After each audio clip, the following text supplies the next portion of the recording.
Salut à tous, Xavier pour XM Studio et aujourd'hui, dans le cadre de l'événement Portes ouvertes chez Digistore, notre partenaire comme d'habitude, j'ai la grande opportunité d'interviewer, c'est Benoît, c'est ça, ouais. Qui est étalonneur et qui tient la caméra en ce moment même. Alors, on va essayer de répondre à la question. L'étalonnage, c'est vrai que quand on est amateur, on n'y pense pas forcément. Alors, quels sont les points clés à ne pas oublier? Qu'est-ce qui est vraiment l'intérêt de tout ça et comment démarrer facilement?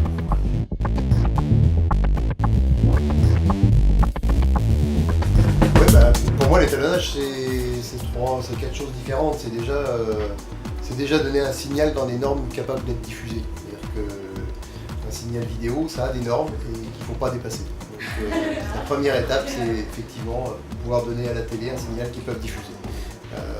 Ensuite, c'est donner une unité dans une séquence. Très bien qu'on ait une image qui soit jaune et puis tout à coup le contre-champ qui devienne un peu bleu. Voilà. D'éclairage, problème de balance des blancs, voilà. Donc, il va falloir corriger les erreurs de tournage éventuellement. Et puis après, donc ça c'est l'étape on va dire d'étalonnage de base.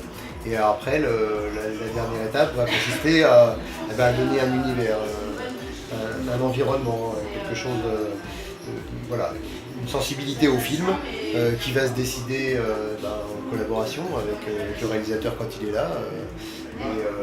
Voilà, on va décider comme ça ensemble de quelle atmosphère on va donner au film.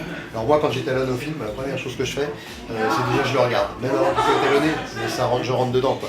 Je fais la suite d'un travail qui est un travail d'équipe. Il faut que je rentre dedans au moins en regardant leur travail. Voilà. Et ensuite, c'est parti, quoi. C'est au boulot, c'est une image qui est là, qui semble être toute grise pour moi et qui n'a pas beaucoup de couleurs, parce que c'est comme ça qu'elle a été tournée, parce qu'on a essayé d'optimiser.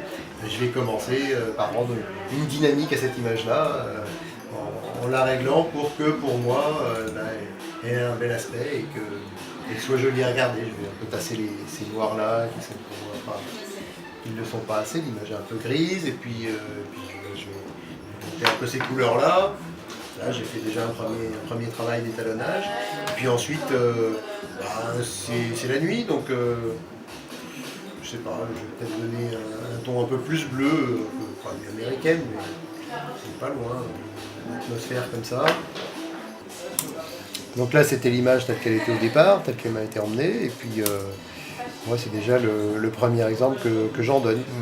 Après, je me dis que j'aimerais bien diffuser un peu toutes ces phares, là, ces lumières blanches qui sont peut-être un peu trop définies comme ça. Je vais peut-être travailler un petit peu là-dessus en rendant un petit flou, notamment sur ces lumières-là. Voilà, là je mixe ça. Tu fais comment ça, au pinceau ou Du tout, non, j'ai un réglage là, de valeur entre 0 et 1. Ah ouais, par rapport à la luminance? Par rapport à la luminance. Enfin, là je l'ai mis même le flou sur toute l'image, mais effectivement il va plus ressortir sur les blancs. Ce qui fait une espèce de une sorte de glow, ouais. Soft un peu, une sorte de glow comme ça sur mon image. Et derrière, je peux aller encore rajouter quelque chose pour donner du coup récupérer un peu de netteté sur le reste de l'image. Netteté que j'aurais perdu sur d'autres. Ah ouais. C'est un exemple, c'est une image. Après, on peut jouer avec des masques pour éclairer plus ou moins un visage. On peut jouer avec des masques pour redonner de la luminosité à un visage, à des yeux, changer une couleur. Voilà. Ok. Bien, merci encore à Benoît pour ses explications. J'espère que ça vous a plu. Et je vous donne rendez-vous comme d'habitude sur www.xm-studio.com pour d'autres astuces, tutos, ciné-talks et autres, même des revues de films, des choses du genre. Le site devient de plus en plus fourni, surtout depuis la version 2. Et évidemment, souscrivez, likez, partagez, etc. Les habituels. Voilà. J'en profite pour faire une petite annonce sur la suite un petit peu pour 2014, puisque c'est la première vidéo hors America. C'est vrai que j'étais pas mal pris par mes activités annexes et principales.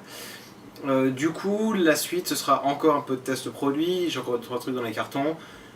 Peut-être plus de ciné-talk, parce que j'ai pas mal d'idées sur ce côté-là, et j'ai aussi quelques projets vidéo, plus de leur fiction qui se préparent. Voilà. Sur ce, ciao!